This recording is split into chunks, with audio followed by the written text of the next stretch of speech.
Untuk lebih lengkap membahas persiapan Timnas Indonesia menghadapi babak keempat kualifikasi Piala Dunia 2026 zona Asia, kita akan berdiskusi dengan Ihsan Mahari, jurnalis harian Kompas. Selamat malam Bung Ihsan, salam olahraga.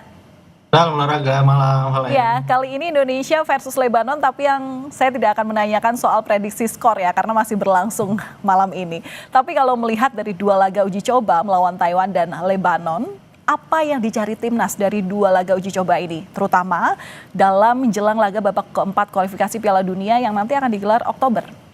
Ya, tentu ini jadi dua laga yang dari kacamata pelatih Patrick Kluivert menurunkan pedal gasnya. Dalam artian akhirnya dia punya kesempatan untuk meracik, meramu strategi di pertandingan yang notabene bukan pertandingan resmi atau bukan pra Piala Dunia. Jadi ini kita lihat di dua pertandingan ini bagaimana Coach Patrick mencoba meramu terutama pendekatan taktik yang sebelumnya kita bisa katakan bahwa Coach Patrick masih melestarikan gaya permainan dan juga Warisannya formasi Sinteyong dari ya. Sinteyong. Betul, kali ini dia bermain dengan 4-2-3-1 yang juga menarik di sini ketika di game pertama kemarin kita lihat Leon Reinders main sebagai gelandang serang. Kali ini kita melihat Kevin Verdonk dengan peran barunya sebagai holding midfield atau pivot di gelandang tengah. Jadi ini kelihatan bahwa bagaimana Coach Patrick memanfaatkan ini untuk melihat gaya permainan dan meramu, setidaknya mencari siapa kira-kira pemain yang pantas dia mainkan untuk dua game penting nanti Oktober nanti melawan Irak dan melawan Saudi, terutama dengan pendekatan permainan baru yang dia inginkan dengan formasi 4-2-3-1. Jadi kelihatan bahwa inilah kesempatan dia untuk mencoba-coba, dan kelihatan dari dua game ini udah mulai kelihatan tuh kerangka tim yang bisa nanti dia turunkan di Oktober nanti. Ya, kalau kita melihat kemarin pernyataan dari Ketua Umum PSSI Erick Thohir yang bilang kalau lawan Lebanon ini jadi simulasi timnas di kualifikasi nanti karena sesama negara Timur Tengah.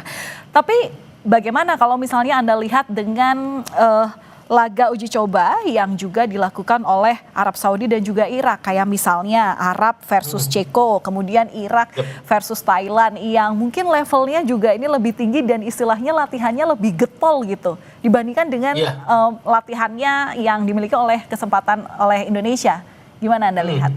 Iya, memang kalau melihat dari lawan tanding pertandingan di bulan September ini, kita tahu Valen tadi juga menyebut Saudi melawan Ceko, kemarin juga melawan Makedonia Utara, Irak juga baru coba dengan Thailand dengan berakhir kemenangan kemarin 1-0 di Kings Cup, dan sedangkan kita melawan tim yang notabene di luar tim status 100 besar FIFA. Tentu ini bukan perbandingan apple to apple jika kita membandingkan Saudi dan Irak. Tentu ini juga jadi masalah. Kita lihat di pertandingan melawan Lebanon ini misalnya, kita catatkan 80% penguasaan bola, tentu hal positif karena ini 2 kali lipat dibandingkan rata kita 44% penguasaan bola ketika di putaran ketiga kemarin. Tapi kita punya masalah dalam kreasi peluang, itu yang masih masalah. Ada 7 tembakan yang kita hasilkan setidaknya hingga menit ke 80 saat ini, tapi belum ada yang on target. Itu jadi pekerjaan rumah yang luar biasa besar, karena di sini kita mencoba mensimulasikan, Patrick mencoba mensimulasikan bermain tanpa Oli Romeni yang tengah cedera, mencoba Mauro Zilstra, mencoba Marcelino, tadi juga mencoba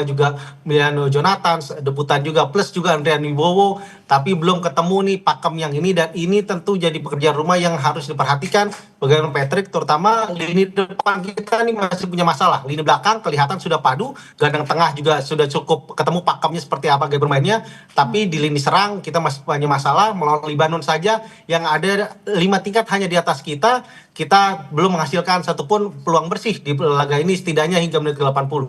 Nah, Bung Ihsan tadi juga bilang bahwa ini menjadi salah satu kesempatan Patrick Kluivert untuk meracik formasi yang mungkin sebelumnya belum dicobakan, tapi sekarang udah dipakai, yakni komposisi 4 back gitu ya.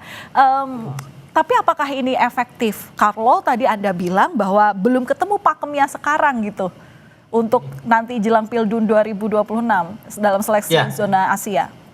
Ya, jelas ini masih ada yang perlu diramu ulang kembali, terutama kita melihat tadi kalau saya katakan sebelumnya di lini pertahanan sudah mulailah ketemu pakem, gimana Emil bermain sangat baik, tadi melakukan setidaknya 1 penyelamatan di awal babak kedua, kemudian J.I. Jess dan Kevin Dix juga dicoba sebagai back tengah, juga bermain padu dengan J.I. Jess yang selama ini bermain dengan 3 back bersama Justin Hapner dan juga bersama Rizky Ridho, dan di back sayap Dean James dan juga ada Yakub Sayuri juga yang cukup jadi kejutan di 2 game ini, selalu bermain sebagai starter dan bermain sangat baik, termasuk 1 asisnya dan juga 2 kali take on atau 2 kali dribble sukses yang dilakukan melawan Lebanon. Itu jadi lumayan kunci kita untuk nanti setidaknya ramuan di lini belakang sudah ketemu.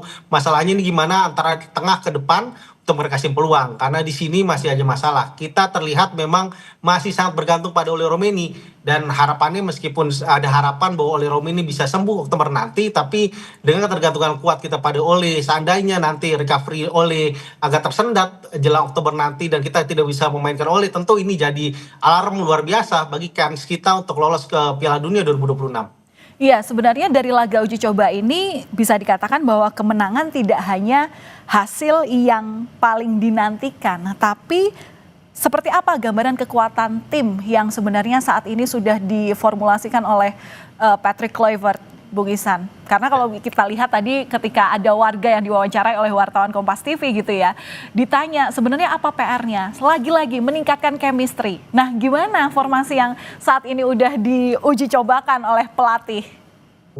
Saya melihat justru chemistry di sini sudah cukup padu ya pemain, bahkan Miliano Jonathans, Moro Zistra dan juga Adrian Yubo itu sudah cukup padu dengan teman-temannya yang sudah lama bergabung di timnas dan sudah bermain sekitar dalam setahun ini bersama Patrick Kluivert. Masalahnya hanya tinggal bagaimana mereka menemukan sentuhan akhir yang sangat efektif, terutama lini serang yang belum efektif. Dan kalau kita juga melihat Valen di 2 pertandingan ini kan kita sangat dominan dalam penguasaan bola, 80% rata-rata kita dari 2 pertandingan ini. Tentu ini sekedar anomali kalau menurut saya untuk pertandingan di Arab Saudi nanti melawan Saudi dan juga melawan Irak, karena kita tahu bahwa Saudi dan Irak ini akan bermain juga ingin bermain sangat superior. Mungkin melawan Irak kita agak bisa punya peluang untuk kans bermain lebih menyerang atau lebih banyak menguasai bola, tapi seperti melawan Thailand kemarin, Irak punya serangan balik yang sangat berbahaya, itu pun yang menjadi sumber mereka mencetak gol satu-satunya kemenangan melawan Thailand kemarin. Di sisi lain, Saudi akan bermain sangat menyerang dan tentu pakem bermain menyerang yang ditunjukkan di Gelora Bung Tomo dalam 2 pertandingan kali ini tidak akan terlihat nanti, dan itu juga PR-nya bagaimana ketika tidak bisa menyerang, karena yang penting kita nanti di putaran keempat bulan depan bukan position football atau keunggulan persentase penguasaan bola yang kita pentingkan. Yang kita inginkan adalah keunggulan dari papan skor. Skor kita yang harus lebih utama, lebih banyak, dan itu yang jadi PR karena kita melihat di game melawan Lebanon ini sudah ada 8 tembakan tapi belum ada satu pun yang on target, dan tentu itu menjadi kendala besar buat Patrick untuk menghadapi Arab Saudi yang juga jauh lebih kuat dibandingkan Irak, dan juga Irak juga yang punya kekuatan yang selama ini menjadi momok bagi Indonesia di kualifikasi Piala Dunia 2026 sejauh ini. Ya, lincahnya Patrick Kluivert dalam membawa timnas Garuda nanti akan kita nantikan di waktu mungkin kurang dari 1 bulan lagi ya, Bung Ihsan. Tapi kita nantikan semoga memang permainan dari pertandingan hari ini bisa menjadi cara yang all out dalam bermain, sehingga nanti kita tahu seperti apa chemistry-nya dan diharapkan bisa mendapatkan hasil terbaik dalam babak keempat kualifikasi Piala Dunia 2026 zona Asia. Terima kasih sudah berbagi informasi bersama kami di Kompas Malam, Bung Ihsan Mahari, jurnalis harian Kompas. Selamat malam, salam sehat selalu.